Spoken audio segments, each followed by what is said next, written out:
Le boulot, les factures, la famille, on connaît tous cette pression du quotidien, pas vrai? On a tendance à la banaliser, à se dire que c'est normal. Mais cette tension constante, elle est loin d'être anodine.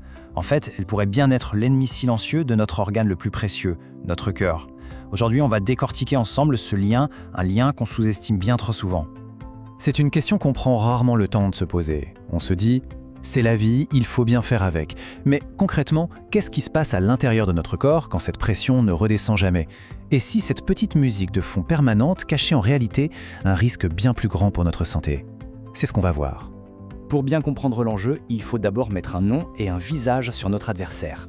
C'est un ennemi un peu particulier, il est invisible, il ne fait pas de bruit, mais croyez-moi, ses effets sont bien réels. On l'appelle le stress chronique. À l'origine, le stress, c'est pas quelque chose de négatif. Au contraire, c'est un vieux mécanisme de survie. Imaginez nos lointains ancêtres face à un danger.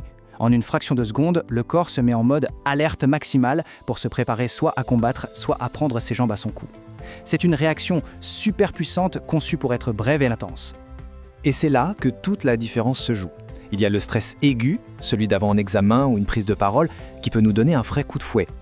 Et puis il y a l'autre, le fameux stress chronique, celui qui s'installe, qui ne nous lâche plus, jour après jour. C'est un peu comme passer d'un sprint à un marathon, mais sans jamais voir la ligne d'arrivée. Et c'est ce marathon-là qui épuise notre système, et notre cœur en tout premier. Alors, comment cet ennemi invisible s'y prend-il pour nous attaquer? Eh bien, son champ de bataille favori, c'est notre système cardiovasculaire. Sans qu'on s'en rende compte, notre cœur se retrouve projeté en première ligne d'une véritable guerre d'usure. Imaginez une alarme qui ne s'arrête jamais de sonner dans votre corps. Chaque fois que le stress pointe le bout de son nez, qu'il soit petit ou grand, le corps se met en état d'alerte. Et ça déclenche toute une série de réactions internes plutôt explosives. Ce qui est à la fois fascinant et un peu effrayant, c'est la vitesse à laquelle tout ça se produit. Le cerveau perçoit une menace, réelle ou imaginaire d'ailleurs, et hop, il envoie un signal pour libérer un véritable cocktail d'hormones, l'adrénaline et le cortisol. Résultat immédiat, le cœur s'emballe, la pression sanguine grimpe en flash, le corps est prêt pour l'action. Le problème, c'est quand l'action n'arrive jamais et que cet état d'alerte devient notre quotidien. Et c'est là que ça devient vraiment préoccupant. Le Centre du bien-être spécialiste de la question nous alerte.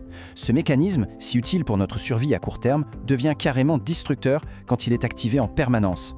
C'est un peu comme si vous faisiez tourner le moteur de votre voiture constamment dans la zone rouge. Au début ça tient, mais tôt ou tard, les pièces s'usent et ça casse. Et les conséquences de cette usure, elles sont bien réelles. Ça commence souvent par une inflammation silencieuse qui s'installe partout dans le corps. Cette inflammation, elle va favoriser le durcissement des artères. Et des artères plus rigides, ça augmente mathématiquement le risque de crise cardiaque ou d'AVC.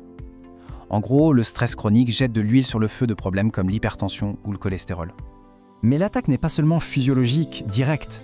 Non, le stress est bien plus sournois que ça. Il s'infiltre dans nos pensées, dans nos décisions. Et bien souvent, il nous pousse à adopter des comportements qui ne font qu'aggraver la situation. Et c'est humain, hein. Quand on est sous pression constante, le réflexe c'est de chercher du réconfort rapide. C'est là qu'on peut se tourner vers des aliments plus gras, plus sucrés, qu'on n'a plus l'énergie de bouger ou qu'on va peut-être fumer une cigarette de plus. Ce ne sont pas des signes de faiblesse, attention. Ce sont des stratégies d'adaptation qui malheureusement ajoutent une charge supplémentaire sur un cœur qui est déjà bien fatigué. Bon, le tableau qu'on vient de peindre est un peu sombre, je vous l'accorde.